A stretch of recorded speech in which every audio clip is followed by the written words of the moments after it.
We live in a world with both selfishness and a struggle for power and control. So let's start by looking at the fine line between self-interest and selfishness and focus on billions of people that are financially successful, yet definitely not selfish.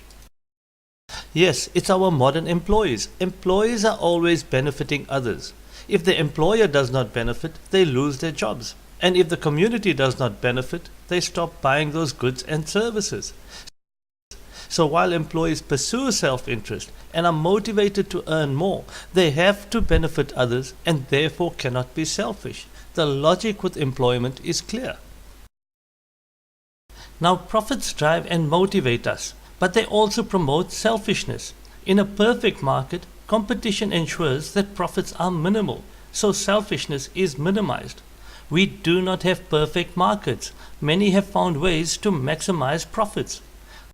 With profit, people can make money with money, wealth creation, and money with minimal effort, passive income.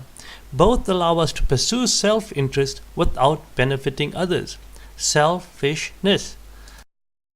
Now, a century ago, employees were fewer and the majority were making profit through trade. The logic to use profit was correct because many benefited.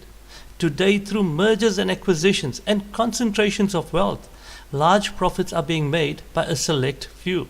The logic with profit has changed. The efforts of billions of employees that are working unselfishly for the benefit of others are being channeled into the hands of a select few. Put differently, when education levels were low, employees followed their employers who possessed the knowledge and skills. Today, employees possess the knowledge and skills, and they are the innovators within our modern organizations. With billions of employees and billions more that are educating themselves, our logic needs to change.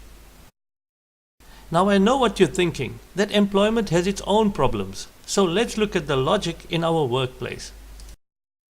Many would agree that at work we only use a fraction of what we know. At the same time, people openly admit who you know is more important than what you know.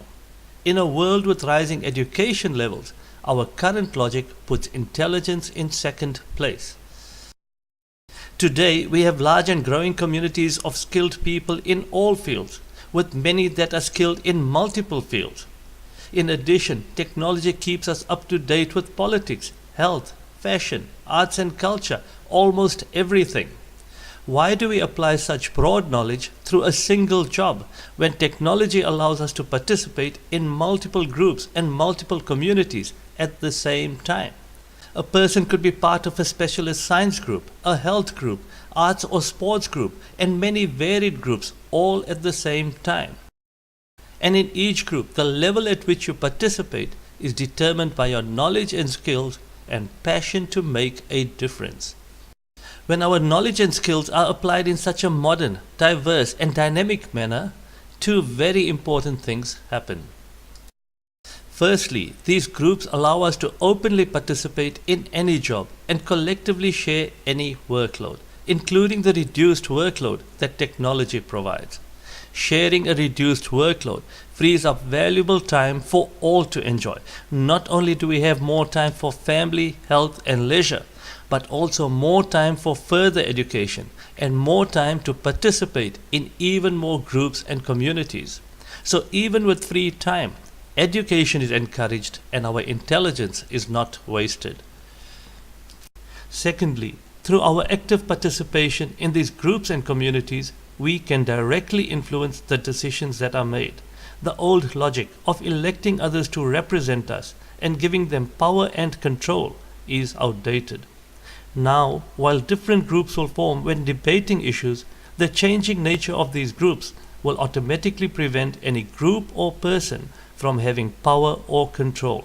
Without a struggle for power or control, the logic is simple. Groups and decisions that benefit others will be fully supported, while those of little benefit will be strongly opposed. When we embrace the logic of our growing intelligence and modern technologies, we change the basic nature of the logic that drives us. We make a clear shift away from selfishness and a struggle for power and control towards actions and decisions that benefit others. Now we can have truly free markets. Without the erratic signals of selfishness and a struggle for power, we avoid the lengthy rules that are required to control them. When benefiting others, fewer rules allow everyone to freely maximize the amount they benefit others. Minimal rules mean minimal intervention, with markets that run freely. And yes, benefiting others includes protecting our human and animal rights, as well as protecting our environment. So through simple awareness of our changing logic, we can all pursue self-interest without being selfish, without giving power or control to others, where we actively influence the decisions that are made and openly share and participate in multiple jobs for the benefit of others. All of this with the added bonus of free time and truly free markets. With so much to gain, can we focus our modern logic on avoiding both selfishness and a struggle for power and control in tomorrow's world?